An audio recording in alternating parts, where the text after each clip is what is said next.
but I was going to take a break. So I talked to one of the co-founders and I told him, you know what, I really need to take 2 months off. Um, I don't know if I'm going to come back, I told him. And, he said, okay. He was nice about it. He said, okay, you do it, because I was one of the more senior people there. And my intention for taking those 2 months off was to reset myself, ask if this was really what I wanted to do, and also give YouTube a chance. Believe it or not, by this time I had started my YouTube channel. I think I uploaded a handful of videos, maybe 5 or 10 iOS programming videos, and I wanted to see if I could make it a full-time income through ad revenue. So I think at that time I might have been making $5-8 a day or something like that in ad revenue. So in the 2 months, I wanted to publish more and try to make it a full-time job. Well, I couldn't. So in 2 months, I decided to go back. I was refreshed, and I decided I was gonna climb that ladder at that consulting company and make my money like that through a good career, a good position. And so I was doing that. I was working at that company. I started at 70K, and I was slowly making my way up. I think I got up to 80K.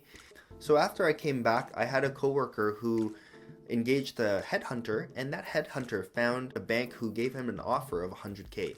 So my coworker told me, Chris, why don't you hook up with this headhunter and see what he can get for you as well? So I did that, and I got something similar. And you know what? We actually really enjoyed working at that company B. And so I said, why don't we take these offers up to the boss and see what he says?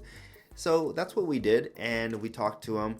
We told him we really like working here, but this salary gap is just too huge, right? If the market thinks that's what we are worth, we're only getting paid this much. I think at that point I was getting paid 80K. I'm not sure what he was getting paid. But the boss agreed, to bump us up to 100K, and that was that. It was as easy as that. So I got to stay at that company doing iOS, getting paid, just got a big salary bump, and I think I stayed there for about 3 years. In that process, I watched the company grow from 12 to 70 people, and we moved offices 3 times. And also, I brought on my wife to work at the same company, believe it or not, as a project manager. So we worked together for a good year, and it was very interesting, but that's a story for another time. If you guys want to hear it, let me know in the comments below. So that's where I stayed. But during this whole time, for that last year out of those 3 years, you know how in the 2 months I left, I was working on YouTube and all of that. So when I came back, for that year, that next year, I was continuing to do YouTube. I was continuing to publish articles and stuff. And little by little, you guys started watching me and subscribing.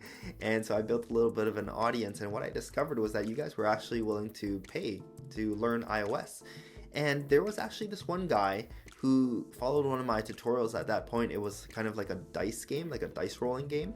And he posted this Vine, which I don't know how much longer Vine is going to exist for, but he posted a Vine, maybe I'll pull it up for you guys, of what he built following my tutorials. And that satisfaction that I felt, no number of apps that I could build for any client could match that type of satisfaction. It's a different type of satisfaction.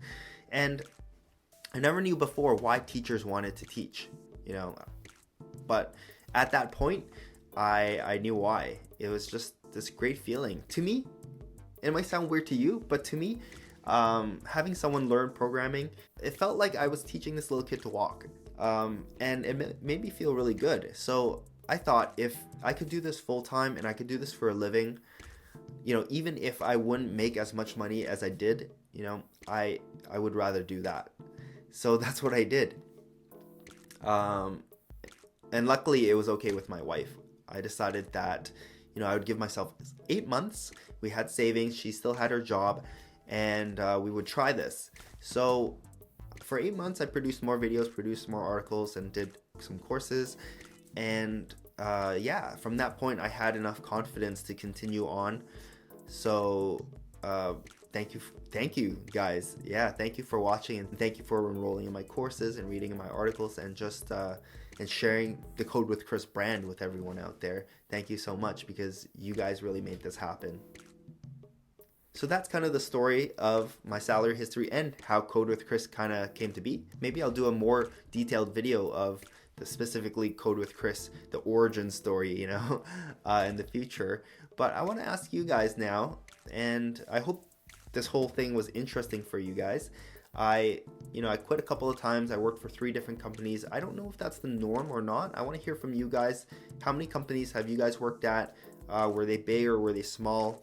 And I want to read about your experiences. So let me know in the comments below. Thank you for watching again, and I'll see you guys in future videos. Okay, bye for now.